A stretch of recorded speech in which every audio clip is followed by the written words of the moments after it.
বিসমিল্লাহির রহমানির রহিম। সবাইকে স্বাগত জানাচ্ছি ভিসা প্রফেসরের আজকের এই ভিডিওতে। আশা করছি সবাই ভালো আছেন এবং সুস্থ আছেন।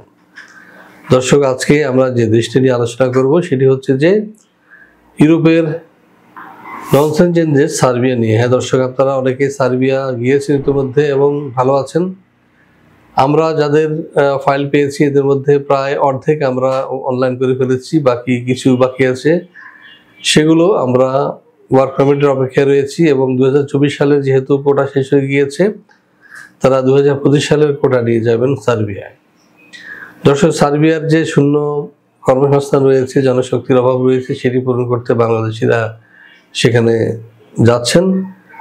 তো আমরাও ইনশাল্লাহ আপনাদেরকে যথাযথ প্রক্রিয়া অনুসরণ করে পাঠিয়ে দেব সার্বিয়াতে।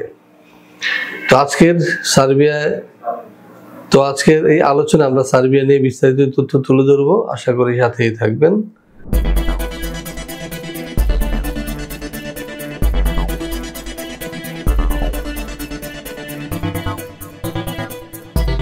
দর্শক, কথা হচ্ছে যে সার্বিয়া নিয়ে। যারা নতুন দর্শক, চলুন দেখে আসি সার্বিয়া কেমন দেশ।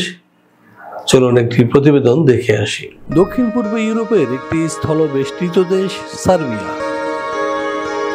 দেশটির উত্তরে হাঙ্গেরি, পূর্বে রোমানিয়া ও বুলগেরিয়া, দক্ষিণে আলবেনিয়া ও ম্যাসিডোনিয়া এবং পশ্চিমে মন্টিনিগ্রো, ক্রোয়েশিয়া, বসনিয়া ও হার্জেগোভিনা অবস্থিত। দেশটির রাজধানী বেলগ্রেড। সার্বিয়ার আয়তন 88,361 বর্গ কিলোমিটার। 2018 সালের এক হিসেব অনুযায়ী দেশটির জনসংখ্যা 87,62,000-এরও অধিক। সার্বিয়ার অফিসিয়াল ভাষা সার্বিয়ান। দেশটির 80% অধিক মানুষ এই ভাষায় কথা বলে। এছাড়া দেশটির প্রায় 15% ক্ষুদ্র নৃগোষ্ঠী Hungarian, Bosnian, Croatian, Albanian, Romanian, Bulgarian এবং রাশিয়ান ভাষায় কথা বলে। সংবিধান অনুযায়ী সার্বিয়া একটি ধর্মনিরপেক্ষ রাষ্ট্র, যেখানে বসবাসকারীরা তাদের ইচ্ছা অনুযায়ী ধর্ম পালন করতে পারে। তবে দেশটির 84% মানুষ খ্রিস্টান। এছাড়া রোমান ক্যাথলিকদের সংখ্যা মোট জনসংখ্যার 6% এবং মুসলিম 3%। অন্যান্য ধর্মের রয়েছে আরও 7%। হ্যাঁ দর্শক, আমরা দেখে আসলাম কেমন দেশে সার্বিয়া। এখন প্রশ্ন হচ্ছে যে এখানে গেলে আপনি কি কি কাজ পাবেন। চলুন দেখে আসি আরো একটি ভিডিও প্রতিবেদন। ইউরোপের স্বাধীন রাষ্ট্র সার্বিয়া বলকান রুটের প্রধান ট্রানজিট দেশ হিসেবে পরিচিত। দেশটির অর্থনীতির বেশ কিছু খাতে চলছে গুরুতর শ্রমিক সংকট, কেননা প্রতি বছর আনুমানিক 30,000 সার্ব নাগরিক দেশ ছেড়ে চলে যাচ্ছে অন্যত্র। এমন অবস্থায় জরুরি ভিত্তিতে কর্মী নিয়োগ করতে চাইছে সরকার। গণপরিবহন, নির্মাণ ও হোটেল রেস্তোরাঁ সহ বেশ কিছু খাতে হন্যে হয়ে কর্মী খুঁজছে সার্বিয়ার নিয়োগকর্তারা। পর্যাপ্ত কর্মী না থাকায় ঝিমিয়ে পড়েছে পরিচিত এসব খাত। চলতি বছরের ফেব্রুয়ারি থেকে সার্বিয়ায় বিদেশিদের কর্মসংস্থান সংক্রান্ত নতুন আইনের আওতায় ওয়ার্ক পারমিট পাওয়া আগের চেয়েও অনেক সহজ হয়েছে। নতুন এই আইনে রেসিডেন্ট পারমিটের অনুমতি এবং ওয়ার্ক পারমিট পাওয়ার পদ্ধতিকে করা হয়েছে একীভূত। ফলে পুরো প্রক্রিয়া সম্পাদন করতে সময় লাগছে সর্বোচ্চ 2 সপ্তাহ। দর্শক, আমরা দেখে আসলাম কি কি কাজ রয়েছে সার্বিয়ায়। এখন প্রশ্ন হচ্ছে যে সার্বিয়া গেলে আপনারা কি কি শুধু সুবিধা পাবেন বা বেতন ভাতা কি হবে।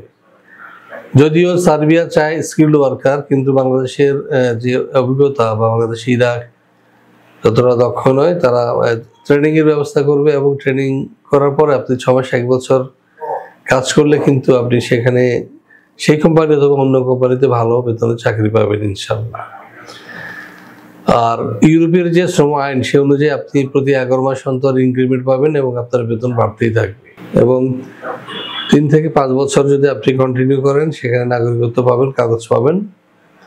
এবং আরেকটা বিষয় হলো যে সার্বিয়ায় যে বিশাল আপনার ল্যান্ড রয়েছে, সেখানে কিন্তু বাংলাদেশিরা কাজের পাশাপাশি সেখানে সবজি বাগান করে, সেখানে কৃষি ফার্ম করে কিংবা মাছের চাষ করে অনেকে ভালো আছেন।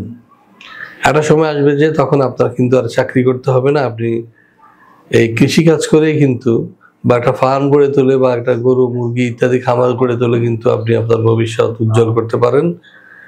লক্ষ টাকা থেকে কোটিপতি হওয়ার একটা সুযোগ রয়েছে।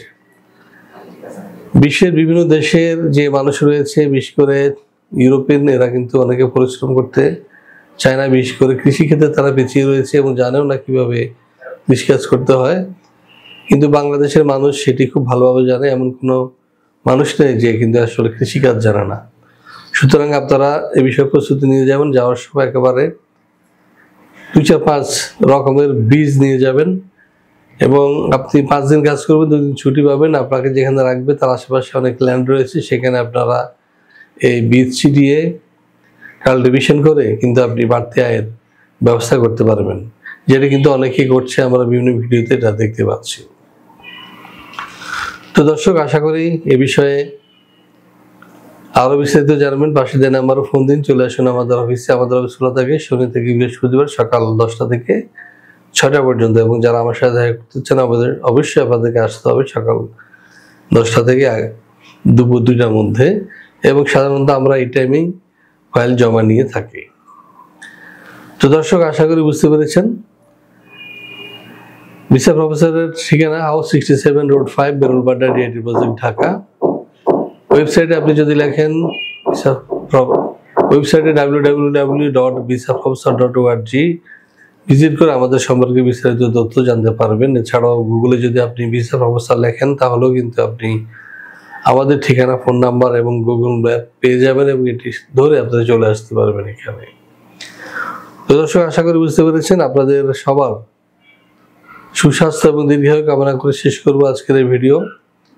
আমাদের চ্যানেলটি অবশ্যই সাবস্ক্রাইব করবেন, কারণ আমরা সবসময় চেষ্টা করি নিত্য নতুন ভিডিও আপনাদের সামনে তুলে ধরতে। তো দর্শক, আজ আর কথা নয়, আবারও দেখা হবে ইনশাল্লাহ। সে পর্যন্ত সবার জন্য শুভকামনা।